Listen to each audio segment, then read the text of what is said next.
Alright.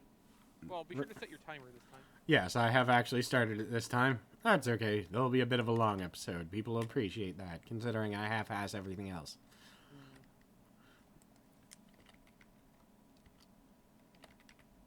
Mm. Don't walk off the edge when not flying. No. Should be. Alright, so this level is done. Replace air. Oh.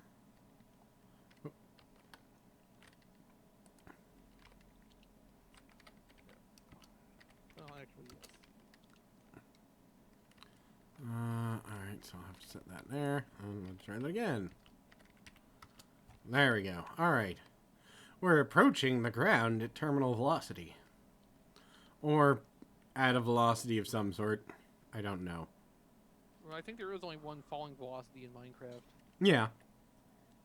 It would be funny if you could speed that up. There's probably a mod for that. The terminal velocity of a squirrel is actually very low. Mm-hmm. I only know this because during the Cold War, the U.S. government thought that it was a perfect idea to throw squirrels out of airplanes. Yes. And I watched that History Channel show too. I actually did not learn about it through History Channel. I don't remember where I learned it. And I wish I did, because that's the sort of thing that you really need to show citation or people will never believe you. Yeah. Squirrel bombs. Bullshit. Like, fair enough. Mm-hmm. They also spent well over $1 million in, like, 1960s or 50s money sneaking up on cows with cans of spray-on deodorant. What was the cause for that? They wanted to see how difficult it would be for, foreign operatives to sneak up on cows and spray them with, something like anthrax. Oh. As it turns out, cows, really stupid. They spent, like $50,000 figuring that out. That cows are dumb. And that's why whenever people go, you can't really believe that your government is that stupid, I laugh. They had to spend $50,000 to know that cows were dumb when they could have asked a dairy farmer. Or a farmer. Or anyone who had ever been to a petting zoo. It's not like... It's not rocket surgery. Right. Okay, I had a minor lag spike there. Yeah, so I think that was the grass. Probably. Man, this is just ridiculous. I'm just flying around the outside of it to take a look. Well, it's gonna get more ridiculous. So, I actually had a little bit of fun with that. I told you about I probably told you about the orange pie that I bought. No, I don't think you did. Alright, so it's like a knockoff computer too, like the Raspberry Pi. Or, well, it is a Chinese... Oh, yeah, your Chinese Raspberry Pi. Yeah, so You it's... never told me the name of it, so I didn't know what you were talking about. Yeah, it was like $15. So I bought it because, what the hell not? And it actually has an HDMI output, but I think it only outputs its standard definition through the HDMI output. Oh, well. Which is weird, but, Yes, But, but for the purposes you have in mind, that's not the worst thing it can do. yeah. But the funny thing about it, from my perspective, has been how easy it was. Like, I could not get anything to install in it other than Android. But it will accept an Android operating system with no issue whatsoever. And it is way faster than any other, Android device I have owned. So the Linux Minecraft server idea is kind of out then, I guess. Actually, if I wanted to get it working as just bare bones Linux, I'd probably have to install one of the things like Debian or the other ones I know nothing about. But I do believe it is actually possible. It is just that it is still so far over my head that it would be confusing. But yeah, if I just wanted to install the equivalent of it being a little computer running DOS, that would probably work. But I had fun with it, and I am going to probably end up turning it into a Pip-Boy, essentially.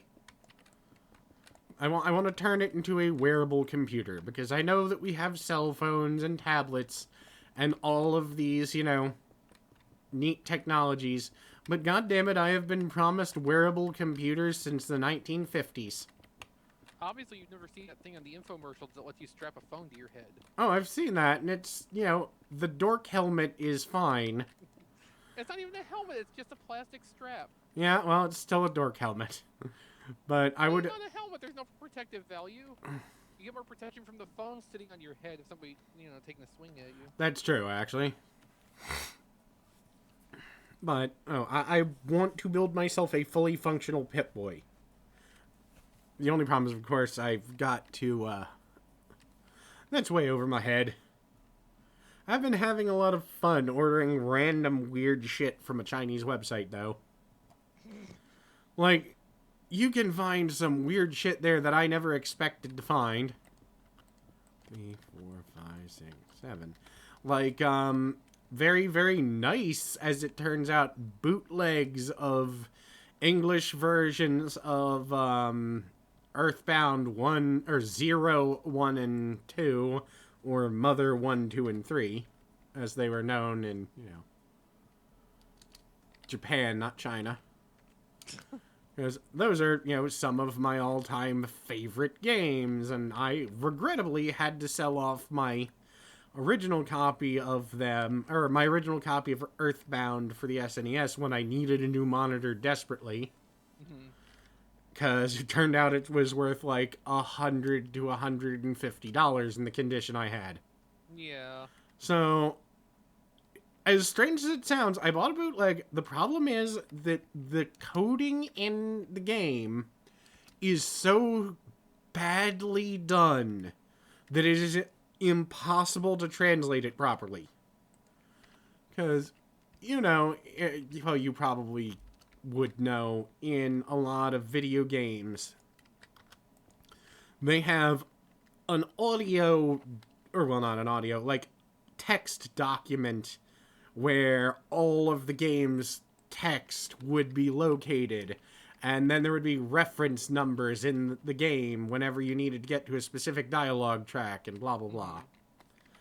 So basically, the problem with the way that Mother was set up was the dialogue was strewn randomly throughout the game and all of the rest of the code.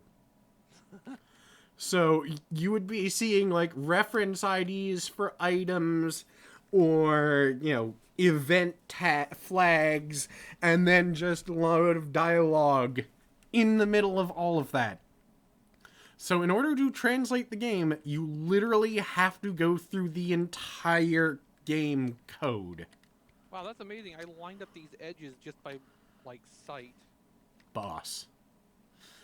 But, so yeah, the funny part is, they tried to the copy that I bought isn't one of the many attempts at a fan translation.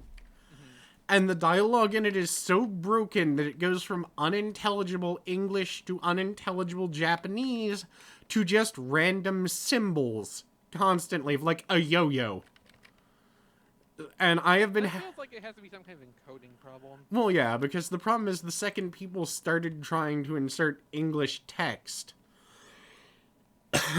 it screwed up all of the text everywhere in the game. So you will occasionally run into a little block of perfectly sensible English text. Text, yes. Twag. So for me, the fun part has been the fact that I have almost beaten this game without being able to understand anything about it, or having to look at a walkthrough.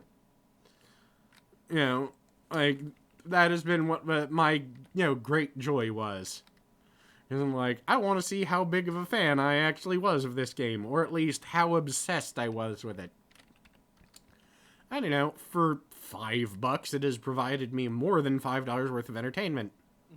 What hasn't provided me as much entertainment as I thought it would was the padlock that I bought. Because I've been, trying to learn lockpicking because it's a fun skill that keeps my hands busy when I'm bored out of my mind. Busy hands are important. Yeah, because, idle hands are the devil's masturbatory aid. I don't know. But... Well, there's somebody's masturbatory aid. Well, I was 16 once. Yes, well, weren't we all? No, some... Well, not the 13-year-olds that are watching this. Oh, please, no one watches these. But, Well, it's fine if you say that. It's just mean if I say it. yeah, still accurate, but mean. But either way, I picked up this little padlock because I thought it's cute because it's clear acrylic. Oh, neat. So you can see all of the parts inside of it, and it is for learning to learn how to individual tumbler pick locks. Because you can, totally see what you're doing inside and blah, blah, blah. The problem is, the lock is actually so shittily made that inserting the lockpick opens it. Oh. So it is really, it was $4. I guess it actually has provided me with that much humor. Because it looks really cool, but I'll put in the torsion bar and then... Pop. Yeah, well, I'll put in the torsion bar, slide the lockpick in, and then click. I'm like, you son of a bitch. Alright. So yes, it has been amusing, but not the type of amusement I expected. Right. Alright, so 1, 2, 3, 4, 5, 6, 7, 8, 9. Alright, I gotta count that again. 1, 2, 3, 4, 5, 6, 7, 8, 9, 10, 11, 12, 13, 14, 15, 16. Damn it. I gotta knock them down and try again. 2, 3, 4, 5, 6, 7, 8, 9, 10, 11, 12, 13, 14, 15, 16. There we fucking go. Alright. We're getting there. I'm burping. I noticed. I drank like a whole fucking pot of coffee. Oh, okay. Because I had been going to bed at like 3 or 4 recently. Since Angel has been off of work because of, the snow. And since this is the only chance I get to, on a regular basis, sleep like a normal human being, I have been taking it when I can get it.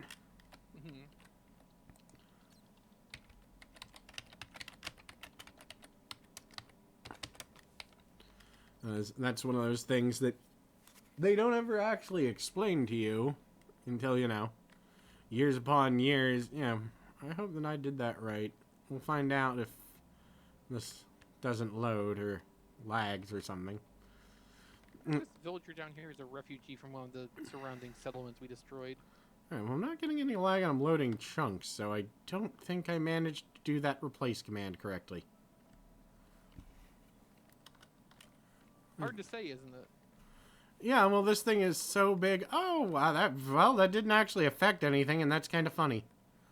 I accidentally replaced a line of blocks behind one of the walls that we, or behind one of the stone brick walls with a line of grass going up and down. So it literally affected nothing, but it just screwed up. But no, one of the things they don't tell you is if you, take a lot of electrical damage, it can really screw up your ability to sleep properly. And, no one ever believes the story when I tell them about holding onto a windowsill that got hit by lightning. Because it wasn't even like, cool or anything. It's, just, nope, I was dumb. Well, that wasn't even was that the first time or the second? That wasn't the only time. That was the first time, yes. There were multiple fucking times, and that's what makes it even harder to explain to people. That